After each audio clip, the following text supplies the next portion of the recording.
Okay. All right, Adam, Sean, you guys are on your 20th anniversary tour, is that right? Yes, it is hard to believe because like when we started talking about the idea for like doing like a 20-year tour, like uh, it was a really difficult thing to get our head around that we've been fortunate enough to be playing music for this long. Yeah, so tell me, 20 years. You guys started here on Long Island. You've been touring all over the place. You've got, 10 top 10 singles. You've got 3 gold records. Is that right? Am I missing something? You've got your music's been featured in several movies. Did you ever think that when you started back 20 years ago that this was where you're going to end up? I think back then we were just hoping to be able to tour, so it's And we didn't think it'd last very long. Like, we wanted to put out the Tell Your Friends record, which came out in 2002. We thought maybe we'd get to put that out. We got a record deal and stuff. We're like, oh, this is so cool. Let's tour through the summer on this record. Then we'll go back to work and school, and that'll be that. And here we are. So it feels like we're living on borrowed time, and it's the dream come true. Taking Back Sunday, where's the name come from? Well, we have a couple answers. Yeah. Like what you tell people like me? Over 20 years, you get creative. But we used to tell people that it was a Smiths B-side, which it's not. But there's a lot of people that I think spend a lot of time Googling it.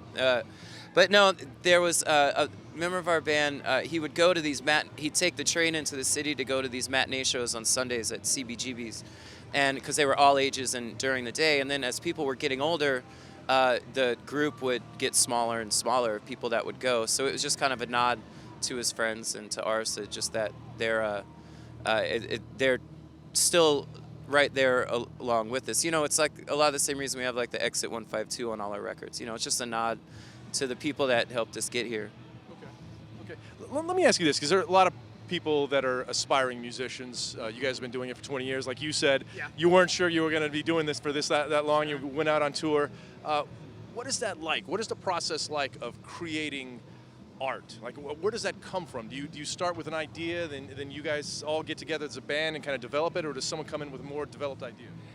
Well, it really depends, like song for song. For us, we've always worked best when we've worked as a democracy. So, like on our last record, Tidal Wave, for instance, someone would just kind of come in with a single part, and then we would just get in the room and develop it from there, and then just see where it would take us. And that's been the magic to this band, and the reason why we kind of knew it would be, or we got excited very early on, because when the four of us got together and started making songs, it was better than the sum of its parts. So it's that chemistry that has made Taking Back Sunday the success it has been for these 20 years.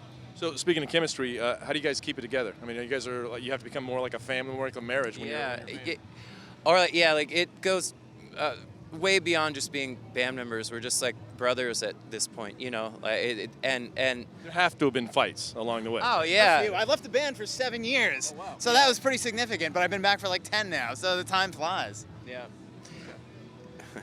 But yeah, you just have to love each other and rely on each other and know that this thing is special, and that any arguments are petty compared to what we do together and how much we care for and love each other. So that's what we've grown to realize after all this time. Okay, let's talk about some of the good times. We'll go back last year. You guys are the youngest members to be inducted into Long Island Music Hall of Fame. Yeah, man, we got to meet Billy Joel. Yeah. It was a pretty great night.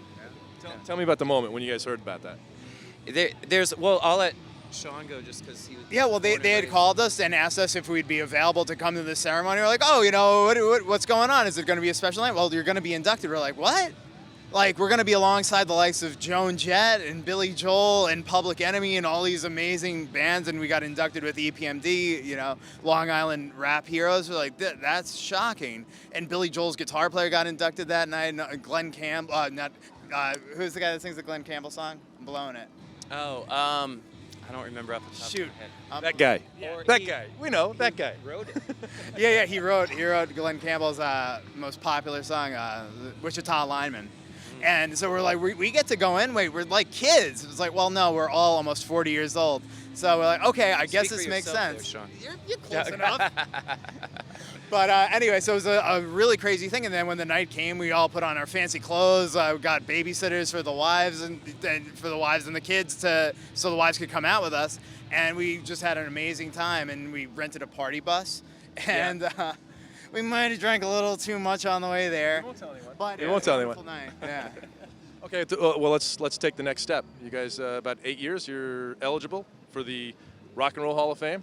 Oh man. Are you looking That's that far Yeah, ahead? well, I haven't even thought about that, but I will say they have one of I used to have this denim vest that I'd wear, and they have that hanging up now. There in Cleveland. It's in this Warped Tour exhibit. So that was pretty cool just to be included in there. You're already partly there.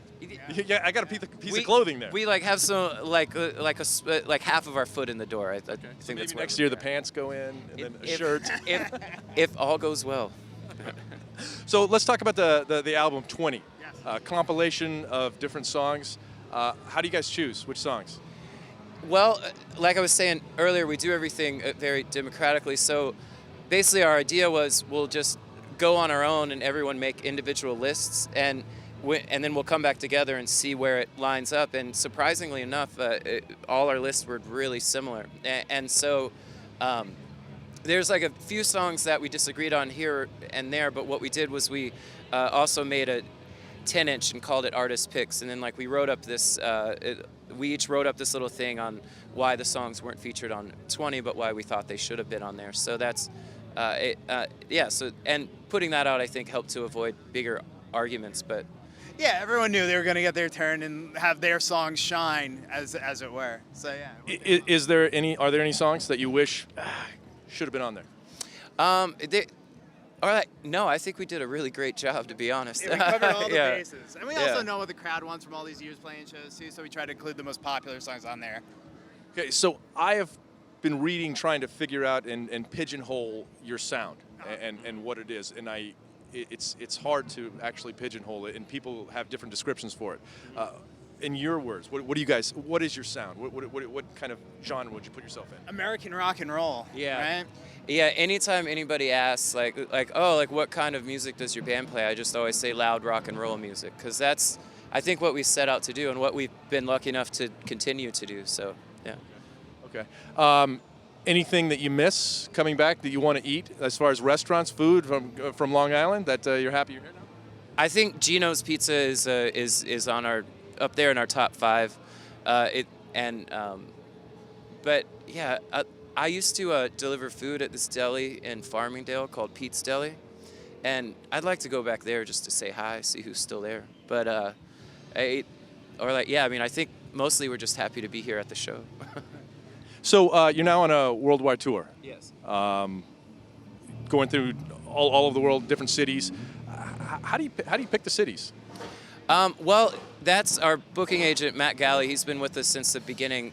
We're pretty much convinced that he just closes his eyes and throws a dart at the wall. Yeah, you're going to Alaska. Yeah. All right. So because earlier in the year we went from Manila to Alaska to Hawaii and then back here. So Australia was in there too. It was nuts. yeah. So it's been a lot of travel, but it's one of the great things too about this whole thing, or just about this tour in general, is just being able to go to all these places and just there's a sense of community, and it's related to the band that we kind of walk into, and that's something really special. So do you guys are you guys working on a new album at all? There's always new ideas kicking around, but it's not until we really get in the room together to win. How does that work? Take me through the process of how that works when you're thinking about, okay, we're going to start a new album. Well, we all get in a room together, and then we just look around and say, all right, who's got what? And whoever has an idea that they're excited on, they'll be like, well, I have this part, and then it just kind of snowballs from there, because then one person will be like, oh, that would be great with this thing that I have, or this transition would be cool, and then it just grows from there. So you guys are gracious enough to talk to me. You're going on tonight. How do you prepare for a concert? Like, what is that like? Do you do a lot of exercise? Do you meditate? What is that process? There's a lot of stretching involved, and then other than that, like before we play, we try to just get in a room with just us, just to get your head right for what you're about to go do. And there's really not much to it. We're just the luckiest guys that I know. So I think that each night before we go on to play, we're all well aware of that and just happy to be there. Yeah. Yeah, absolutely. We all have to get warmed up. We're a little bit older now, so our bodies aren't as resilient. So I got to strap on a bass and spend like 30 minutes getting my fingers warmed up. Then we just high five and we get on stage and have the time of our lives. So Mick Jagger's in his 70s. He's still going out on stage. Just had heart surgery. Yeah, Do you guys see yourself in killing it. doing that at that age? I mean, I guess if we'd be allowed to, that would be great. Well, Sure. and to be honest, I don't see myself doing anything else. So if I'm gonna be working, if I'm gonna be doing anything and be happy, it's probably this. Yeah. So fingers crossed. That was gonna be my next question. This is an unfair question, almost. But if you couldn't play music, what would you be doing? I have no idea. It's the only thing I'm qualified to do at this point. But I would record bands. That's what I would do. I think I'd make my wife get a job, and I would Yeah. just be a stay-at-home dad because I love hanging with my kids. It'd probably get pretty tiring after like day 3, but that's the fantasy right now. That's a full-time job. Right? Oh yeah, absolutely, undoubtedly. My wife has her hands full. All right. I'm gonna change my answer to Sean's answer. Well, Adam, Sean, good luck tonight. Thank you so much. I appreciate it. Thanks, man. Yeah. Thank you. Thank you. Awesome.